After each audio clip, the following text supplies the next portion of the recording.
ओम शांति छत्रु। आज हम स्पर्श के गद्य खंड के तीसरे पार्ट तातारा व मीरो के विषय में पढ़ने जा रहे हैं। वास्तव में यह पार्ट एक लोक कथा पर आधारित है। लोक कथा मतलब जो उस समय की प्रचलित विभिन्न जो प्रसिद्ध कथाएं होती हैं या कहानियाँ होती हैं उस पर आधारित है। इसके लेखक हैं लीलाधर मंडलोई। 1954 की जन्माष्टमी के दिन छिंदवाड़ा जिले के छोटे से गांव में जन्मे जो लीलाधर मंडलोई थे। उनकी शिक्षा दीक्षा भोपाल और रायपुर में हुई। प्रसारण की उच्च शिक्षा के लिए 1987 में कॉमनवेल्थ रिलेशन ट्रस्ट लंदन की ओर से भी आमंत्रित किए गए। इन दिनों प्रसार भारती दूरदर्शन के महानिदेशक का कार्य संभाले रखा। लीलाधर मंडलोई मूलतः कवि हैं। उनकी कविताओं में छत्तीसगढ़ अंचल की बोली की मिठास और वहाँ के जनजीवन का सजीव चित्रण है। अंडमान निकोबार द्वीप समूह की जनजातियों पर लिखा इनका गद्य अपने आप में एक समाज शास्त्रीय अध्ययन भी है। उनका कवि मन ही वह स्रोत है जो उन्हें लोक कथा, लोकगीत, यात्रा वृत्तांत, डायरी, मीडिया, रिपोर्टाज और आलोचना लेखन की ओर प्रवृत्त करता है।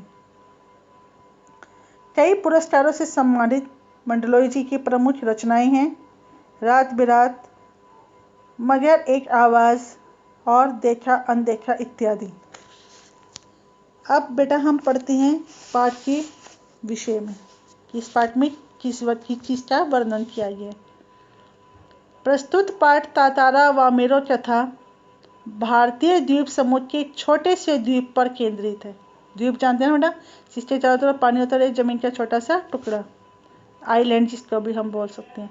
और इस द्वीप में विद्वेष था, यानी कि एक दूसरे के प्रति जो कह सकते हैं घृणा की भावना थी, अपनी जाति को ऊंचा मानने की, या विभिन्न प्रकार की जो रीति रिवाजों से बंधे हुए थे, उसकी जो जड़ें थी वो बहुत अधिक गहरी थी।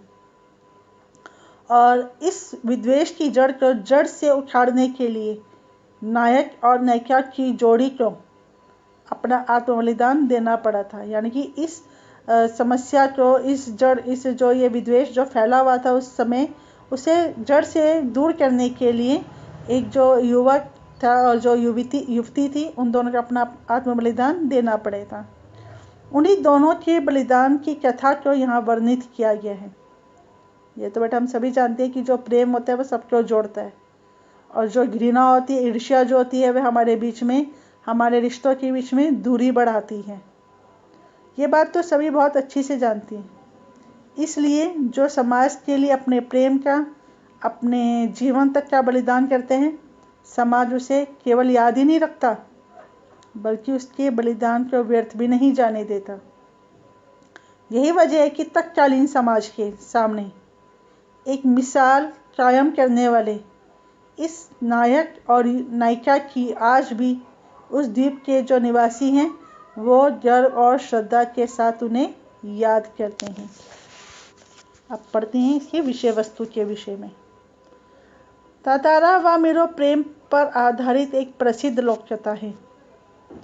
अंडमान द्वीप समूह के अंतिम द्वीप का नाम है लिटिल अंडमान, और निकोबार द्वीप समूह के पहले द्वीप का नाम है कार निकोबार। पहली ऐसी मान्यता है कि जो ये दोनों द्वीप समूह थे कभी एक ही हुआ करते थे, परंतु जो प्रचलित कथा है उसके आधार पर ये दो भागों में विभक्त हो गया। और वे कौन सी परिस्थितियाँ थी जिसके कारण कि एक दो द्वीप समूह जो था वह आज लिटिल अंडमान और कार निकोबार के रूप में विभाजित हो गया। अब इसके विषय में जानते हैं।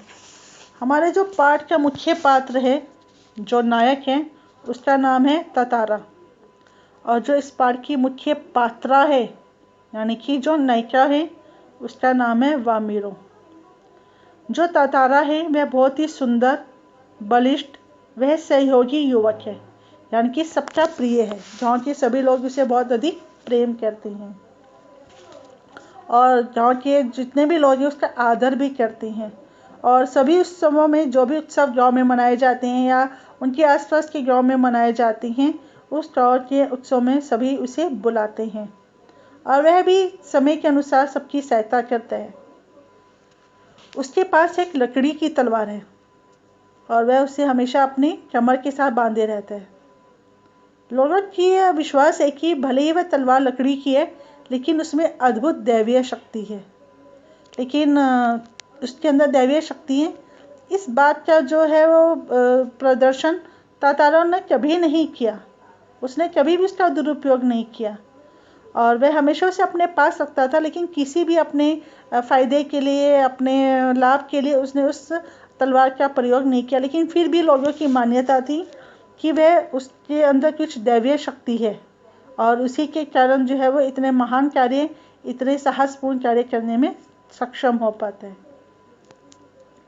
एक बार शाम को समुद्र के किनारे टहलते हुए जो ततारा था, उसे एक बहुत मधुर गीत सुनाई पड़ता है। वह काम से बहुत अधिक थक गया था और वह थोड़ा सा आराम करने के लिए, अपने दिमाग को शांत करने के लिए समुद्र के किनारे पर पहुंच जाता है और तभी से एक सुंदर सी मधुर गीत की आवाज़ सुनाई पड़ती है।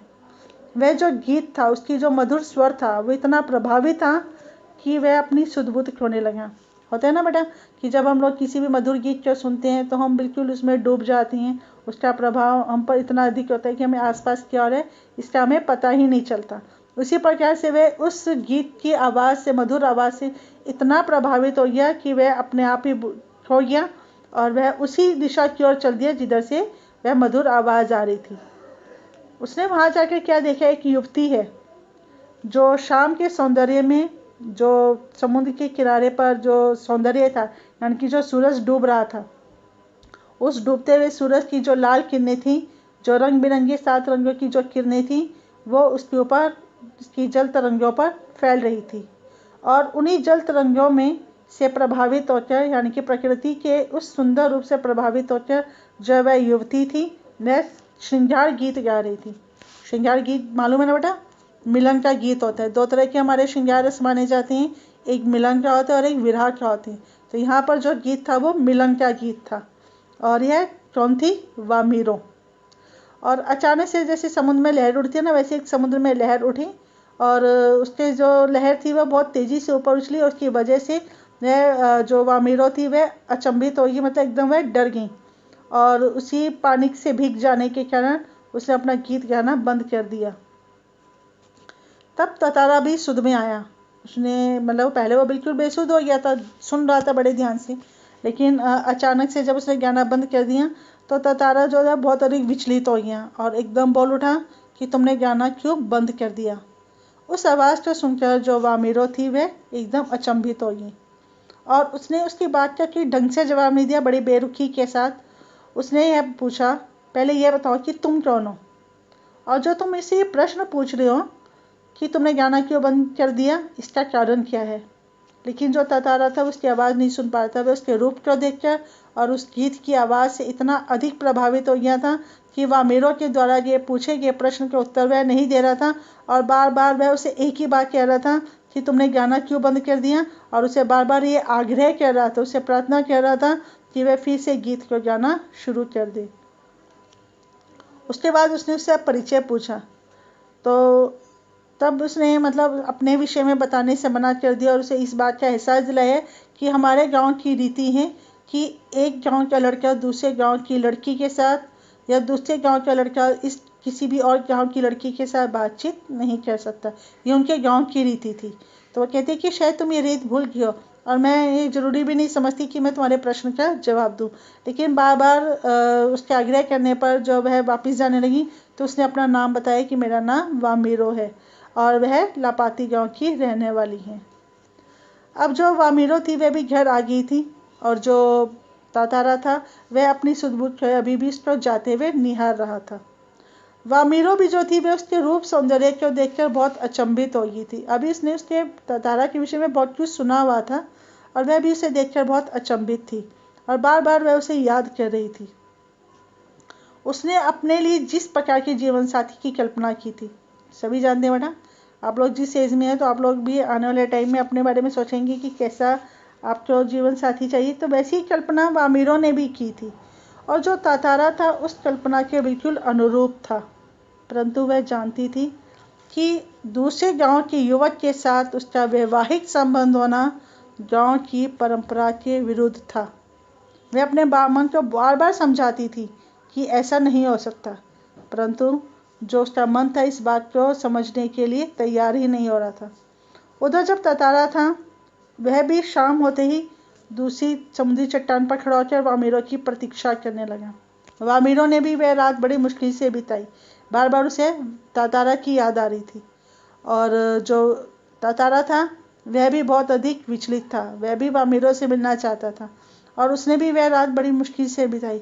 और अगले दिन शाम होते ही वह समुद्री चट्टान पर खड़ा हो गया। समय से पहले ही वो वहाँ पर पहुँच गया और वामिरो की प्रतीक्षा करने लगा।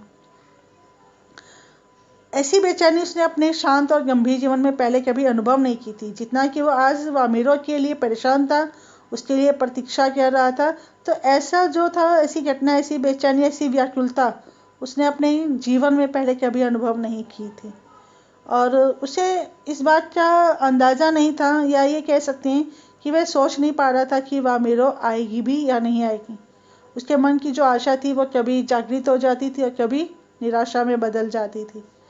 और उसे ऐसा लग रहा था जिस तरह से जो लहरों की तरंगें ऊपर उठती हैं और फिर नीचे गिर जाती हैं, वैसे उसके मन में एक बार आशा आती थी कि वामिरो आएगी और दूसरी बार उसका मन कहता था कि शायद वह ना आए।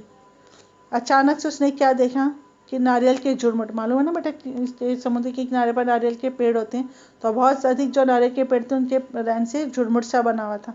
तो उसे वहाँ पर एक कोई लड़की खड़ी हुई दिखाई दी। कौन थी वह? वामिरो। तो उसे देखकर वह बहुत अधिक प्रसन्न हो गया। दोनों जो वामिरो थी उसके पास आई, लेकिन दोनों एक दूसरे को निशब्द निहारते रहे। ना तातारा ने कुछ कहा, ना ही वामिरो ने। वह निशब्दहीन होकर खड़े रहे और एक दूसरे को निहारते रहे। सूर्य डूब गया था और अंधेरा बढ़ने लगा था और तभी जो थी वामिरो, उसको चेतना आई और वह अपने घर की ओर दौड़ पड़ी, लेकिन तातारा चुपचाप वहीं पर ही खड़ा रहा। अब उन दोनों का जो प्रेम था वह गांव वालों से छिप नहीं पाया था और जो दोनों के विषय में जो लोग थे वह भी बातें करने लगे थे। उसी समय जो तातारा था वह पासा गांव का रहने वाला था और उसके जो प्रेम था वह लपाती गांव के दूसरे युवक को उनकी भनक लग गई थी। उसके बारे में उन्हें पता चल गया था और लोग उनके विषय में विभिन्न प्रकार की बातें कह रहे थे। यहाँ तक कि वामिरो की माँ ने भी उसको बहुत समझाने का प्रयास किया, लेकिन वह इस बात को समझने के लिए तैयार नहीं हुई।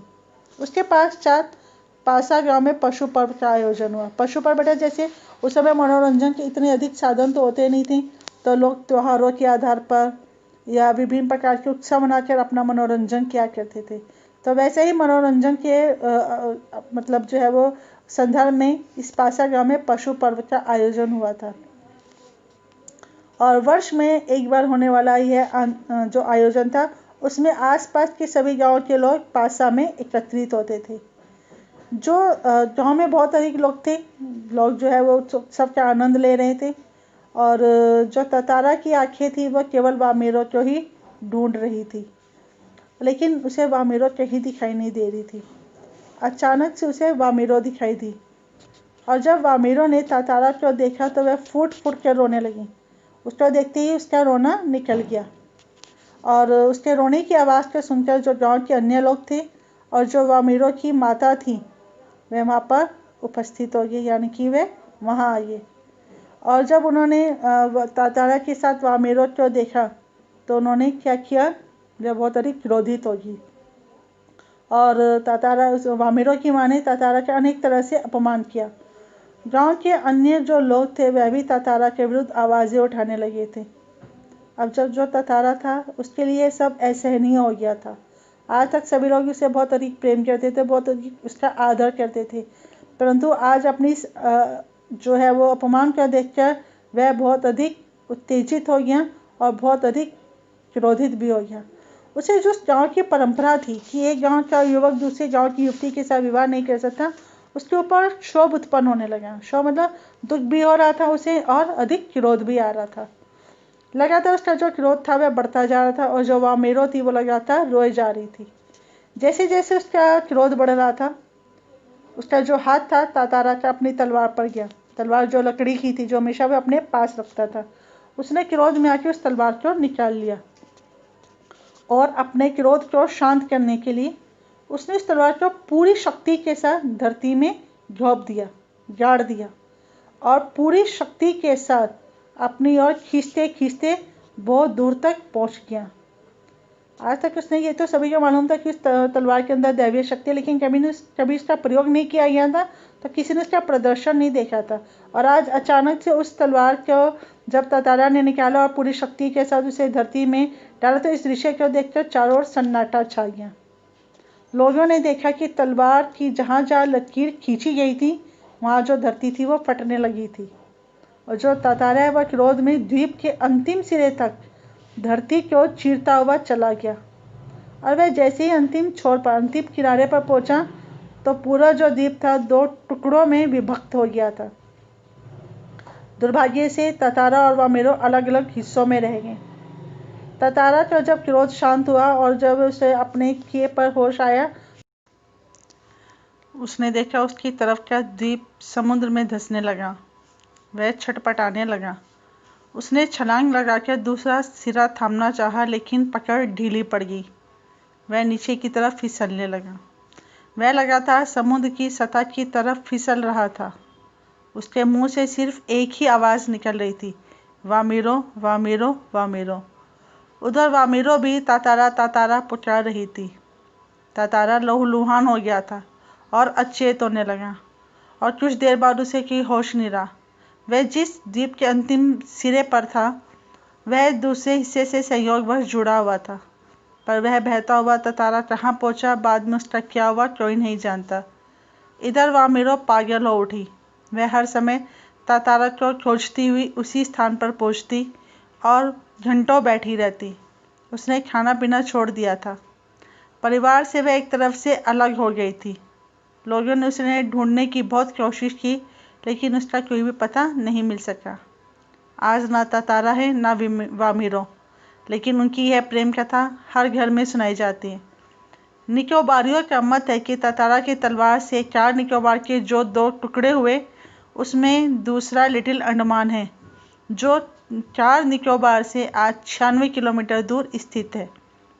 निकोबारी इस घटना के बाद दूसरे गांव में भी आपसी वैवाहिक संबंध बनाने लगे। तातारा वामेरो की त्याग में मृत्यु शायद इसी सुखद परिवर्तन के लिए थी। आशा है बच्चों आपको ये पाठ समझ में आ गया होगा। इससे रिलेटेड जो भी प्रॉब्लम आप पूछ सकते हैं।